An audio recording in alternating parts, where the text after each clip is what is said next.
Hello, this is इनके Mishra and your watching इनके Mishra classes. इस वीडियो में आप सीखेंगे ऑल और होल में क्या अंतर है, ऑल वर्सेस होल दोनों में क्या अंतर है। तो सबसे पहले हम स्ट्रक्चर्स को देख लेते हैं। ऑल के बाद में प्लूरल काउंटेबल नाउन का प्रयोग होगा और सिंगुलर अनकाउंटेबल नाउन का प्रयोग होगा ऑल के बाद। होल के बाद देखेंगे सिंगुलर काउंटेबल नाउन और सिंगुलर अनकाउंटेबल नाउन का प्रयोग होगा। ये मेन बात है इसके बारे में, लेकिन इसके बावजूद भी हर एक पॉइंट को सही से देखना पड़ेगा, हर स्ट्रक्चर्स पर सेंटेंसेस को देखना पड़ेगा ताकि ऑल और होल में किसी प्रकार का कोई डाउट नहीं रहे। याद रखें कि इंग्लिश बोलना हो या फिर लिखना हो, ग्रामर का बेसिक कंसेप्ट क्लियर रहना ही चाहिए। थोड़ा सा भी डाउट है तो आप कॉन्फिडेंटली नहीं बोल पाएंगे। If you have doubt a little bit doubt, you cannot speak English well, you cannot write well confidently. So if you want to boost your confidence in English language, you need to clear your all doubts. So it is important to watch this video till the end so that you can understand all the concept and you will use this in your writing and your speaking skill.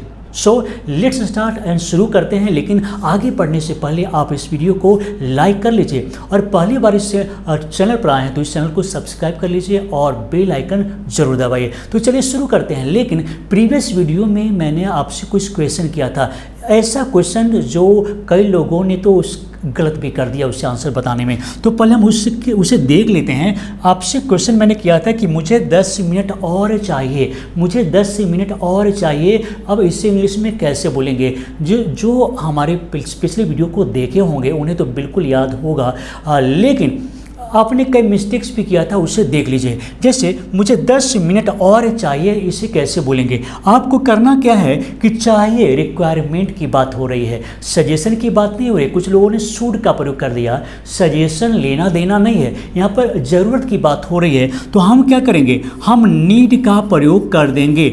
हम बोलेंगे I need 10 minutes और चाहिए, I need another 10 minutes, I need another 10 minutes बोलेंगे।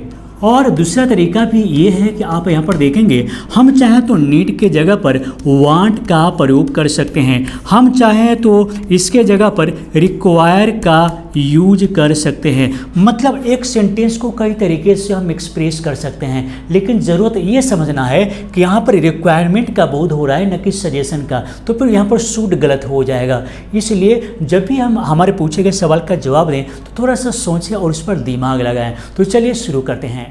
तो हम यहाँ पर all के रियल मीनिंग को देख लें। जैसे सब या सब का सब या पूरा का पूरा, खासकर प्लूरल काउंटेबल नाउन में इसका यूज होगा। सब का सब या पूरा का पूरा। सेंटेंस में हम देखेंगे तो ज़्यादा समझ में आएगा।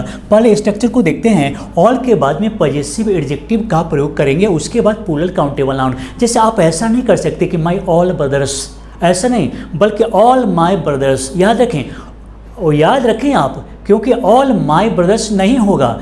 क्या होगा? All my brothers, all my brothers, my all नहीं बल्कि ऑल माई। छोटी छोटी बातों को समझना है। जैसे अब यहाँ पर देखेंगे all my friends are coming today, मेरे सभी दोस्त आज आ रहे हैं। अब करना क्या नहीं है, जैसे आप ऑल को बाद माई ऑल फ्रेंड्स नहीं कर सकते, इसी में कई लोग गलत करते रहते हैं। यहाँ पर माई ऑल नहीं होगा बल्कि ऑल माई होगा, इसको याद रखेंगे। जैसे all her siblings are at home today का मतलब ये है कि आज उसके सभी भाई बहन घर पर हैं, आज उसके सभी भाई बहन घर पर हैं। उसके बाद देखेंगे all my pens are lost, मेरे सभी कलमे खो गए हैं। या फिर all my books are very old, मेरे सभी किताबें बहुत पुराना है। उसके बाद all his sons are very naughty, उनके सभी बच्चे, सभी बेटे बहुत ही नटखट हैं। आपने इसमें क्या सीखा? ऑल के बाद में माई, हर, हीज, देयर, जो भी हो पॉजेसिव एडजेक्टिव होता है सबको ऑल के बाद में करेंगे। होल के साथ में ये नियम नहीं है, इसीलिए हर एक पॉइंट को सही से समझने का प्रयास कीजिए। नेक्स्ट यहाँ पर देखेंगे ऑल द के बाद में प्लूरल काउंटेबल नाउन और सिंगुलर अनकाउंटेबल नाउन का प्रयोग करेंगे। ऑल द या फिर ऑल दी भी बोल सकते हैं। जोर देकर बोलना है तो ऑल दी। ऐसे आप देखेंगे कि जो वॉवेल है तो उससे पहले दी का प्रयोग होता है, और कॉन्सोनेंट है, कॉन्सोनेंट से पहले कर रहे हैं तो द का प्रयोग। लेकिन जहाँ जोर देकर बोलना है तो दी का प्रयोग कर दीजिए और द जो माने सो बोलिए। चले तो लेकिन ऑल द के बाद में प्लूरल काउंटेबल नाउन और सिंगुलर अनकाउंटेबल नाउन का यूज़ करेंगे। प्लूरल काउंटेबल नाउन और और singular uncountable noun. Sentence group में देख लेंगे जैसे all the boys are not bad, सभी लड़के बुरे नहीं होते हैं, या फिर all the girls are not good, और सभी लड़कियां अच्छी नहीं होती है। उसके बाद all the books are not useful, सभी किताबें उपयोगी नहीं होती है। All the water is dirty, और इसका मतलब ये हुआ कि सभी पानी जितने भी हैं सबके सब वाटर गंदे हैं, मतलब सामने जो पानी रखा हुआ है बोतल में पिए तो वहाँ पर सभी गंदे हैं। तो अब क्या है कि इससे आप समझ लेंगे कि ऑल के बाद में प्लूरल काउंटेबल नाउन का यूज हो रहा है और ऑल के बाद में सिंगुलर अनकाउंटेबल नाउन का भी यूज हो रहा है। प्लूरल काउंटेबल नाउन का यूज करेंगे तो आर देखेंगे प्लूरल वर्ब होगा, और ये सिंगुलर अनकाउंटेबल नाउन का यूज करेंगे तो सिंगुलर वर्ब होगा, इज हो गया। लेकिन कुछ स्पेशल जान लेंगे जैसे I was busy all day. अब देखिए यहाँ पर ऑल द तो हो गया, लेकिन कुछ ऐसे नाउन भी आते हैं उससे पहले द का प्रयोग यहाँ पर नहीं करेंगे। जैसे ऑल डे का मतलब होता है पूरा दिन, ऑल डे याद कर लीजिए। ऑल द डे नहीं बोलेंगे, ऑल द डे नहीं बोलेंगे, ऑल डे मीन्स पूरा दिन। I did not sleep all night, मैं पूरे रात भर नहीं सोया। क्या सीखना है, ऑल द नाइट नहीं बोलेंगे, ऑल नाइट बोलेंगे। तो अब यहाँ पर देखेंगे ऑल ऑफ द के बाद में प्लूरल काउंटेबल नाउन और सिंगुलर अनकाउंटेबल नाउन का प्रयोग कैसे करेंगे, सेंटेंस ग्रुप में समझ में आ जाएगा। और इसका मतलब भी है सभी, जैसे all of the boys are not gentle, सभी लड़के अच्छे नहीं होते हैं, जेंटिल नहीं होते हैं, सभ्य नहीं होते हैं। या फिर देखेंगे यहाँ पर all of the girls are not beautiful, और सभी लड़कियाँ सुंदर नहीं होती है।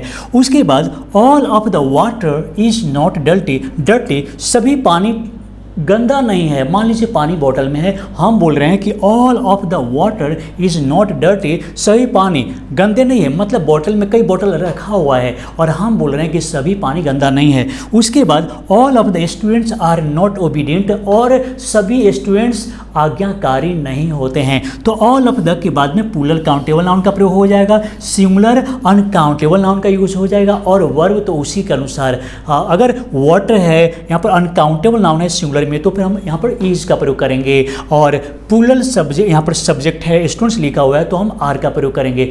इसी तरीके से इसका यूज कर सकते हैं। अब यहाँ पर होल का प्रयोग देखते हैं। होल का मतलब होता है समूचा या संपूर्ण, लेकिन अंतर क्या है कि ऑल के बाद में तो प्लूरल काउंटेबल नाउन आ जाएगा, जैसे ऑल पेन्स, या फिर एक पार्ट के बारे में भी बोल सकते हैं all the parts of this body is made of steel, या कुछ भी बोल सकते हैं। लेकिन होल के बाद में प्लूरल काउंटेबल नाउन का प्रयोग नहीं होगा, जो भी होगा सिंगुलर नाउन, या फिर काउंटेबल में हो या फिर अनकाउंटेबल, लेकिन सिंगुलर होगा। कैसे होगा सो देख लीजिए। पहले यहाँ पर देख लेंगे कि होल में अगर माई, योर, हिज ऐसा यूज करना है, पॉसेसिव एडजेक्टिव का प्रयोग करना है तो पहले ही लिख देंगे, उसके बाद होल, और उसके बाद यहाँ पर इस सी एन जो लिखा हुआ है, सी का मतलब यहाँ पर कलेक्टिव नाउन भी लिख सकते हैं, कॉमन नाउन भी और काउंटेबल नाउन भी लिख सकते हैं। तो हम सेंटेंस ग्रुप में देखेंगे, क्लियर हो जाएगा। जैसे my whole families lives in Bihar, मेरे पूरे परिवार के लोग बिहार में रहते हैं। लेकिन अब समझना क्या है, ये हो गया कलेक्टिव नाउन, लेकिन जो मेन बात है समझना ये है कि होल माई फैमिली नहीं बोलेंगे, माई होल फैमिली बोलेंगे। लेकिन जब ऑल का प्रयोग करते हैं तो क्या करते हैं, ऑल माई फैमिली बोलेंगे, लेकिन जब होल का प्रयोग करेंगे तो माई होल फैमिली करेंगे।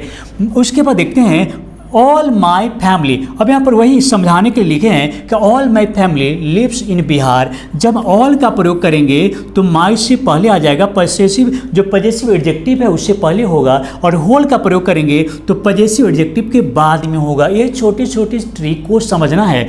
उसके बाद I had eaten all the mango. अब यहाँ पर हम एक आम के बारे में बोल रहे हैं कि मैंने पूरे मैंगो खा लिया, मतलब थोड़ा सा भी उसमें छोड़ा नहीं, एक आम ही है लेकिन वो टोटल पार्ट को खा लिया। और इसके बाद I had eaten the whole mango, दोनों का मीनिंग सेम है, लेकिन अगर आपको ऑल का प्रयोग करना है तो कैसे करेंगे, ऑल द मैंगो। अगर होल का प्रयोग करना है तो द होल मैंगो, दोनों एक के पूरे पार्ट के बारे में एक्सप्रेस करने के लिए यूज करेंगे। यूज करने में थोड़ा सा अंतर है कि यहाँ पर द का प्रयोग हुआ या फिर पॉसेसिव एडजेक्टिव का प्रयोग हुआ, वो ऑल के बाद में आएगा। उसके बाद होल से पहले हम पॉसेसिव एडजेक्टिव या फिर द का प्रयोग करेंगे। इसके बाद फिर से क्लियर कर लेते हैं, होल के बाद में सिंगुलर अनकाउंटेबल नाउन को बिल्कुल क्लियर करके देख लेते हैं। जैसे the whole water is dirty का मतलब है कि पूरे पानी गंदा है, जितनी पानी हम रखा हुआ है बोतल में रखे हैं उससे पानी गंदा है। उसके बाद all the water is dirty, all का प्रयोग भी करेंगे, जैसा कि मैं बतला दिया कि द जो है ऑल के बाद में लिखेंगे। उसके बाद the whole milk is fresh, पूरा दूध जो है फ्रेश है, या फिर all the milk is fresh, milk बिल्कुल फ्रेश है, ताज़ा है। तो बस छोटी छोटी बात याद रखना है कि होल से पहले हम पजेसिव एडजेक्टिव का प्रयोग करेंगे, जैसे माँ, योर, देयर, ये सब जो है पजेसिव एडजेक्टिव जो है होल से पहले यूज़ करेंगे। अगर ऑल का प्रयोग करना है तो हम बाद में यूज़ करेंगे, चाहे डिटरमाइनर हो, द का प्रयोग हो, ऑल के बाद में करेंगे। इसी तरीके से अब चलते हैं स्पेशल यूज़ को फिर से समझते हैं, क्योंकि एक एक पॉइंट को समझ करके उसे क्लियर कर लेना है। जैसे I spent the whole day working, मैं पूरा दिन, देखिए द होल डे का मतलब है पूरा दिन काम करते हुए बिताया, मैंने पूरे दिन को काम करते हुए बिताया।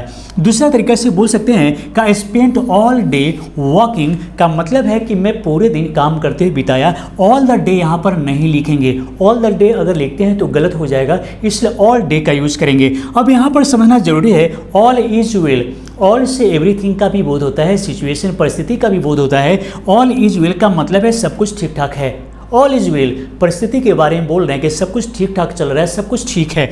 लेकिन ऑल आर वेल का मतलब है पर्सन्स के बारे में बोल रहे हैं, व्यक्ति के बारे में बोल रहे हैं। ऑल आर वेल का मतलब है कि सब लोग ठीक ठाक हैं, सब लोग बिल्कुल ठीक ठाक हैं। तो देख ले, ऑल से ऑल के बाद में इज का प्रयोग भी कर सकते हैं, ऑल के बाद में आर का प्रयोग भी कर सकते हैं, मीनिंग में अंतर हो जाएगा। इज का प्रयोग करेंगे तो सिचुएशन के बारे में, परिस्थिति के बारे में, आर का प्रयोग कर रहे हैं तो हम व्यक्ति के बारे में समझेंगे कि व्यक्ति का परिस्थिति ठीक है, मतलब व्यक्ति ठीक ठाक है, सभी लोग ठीक ठाक हैं।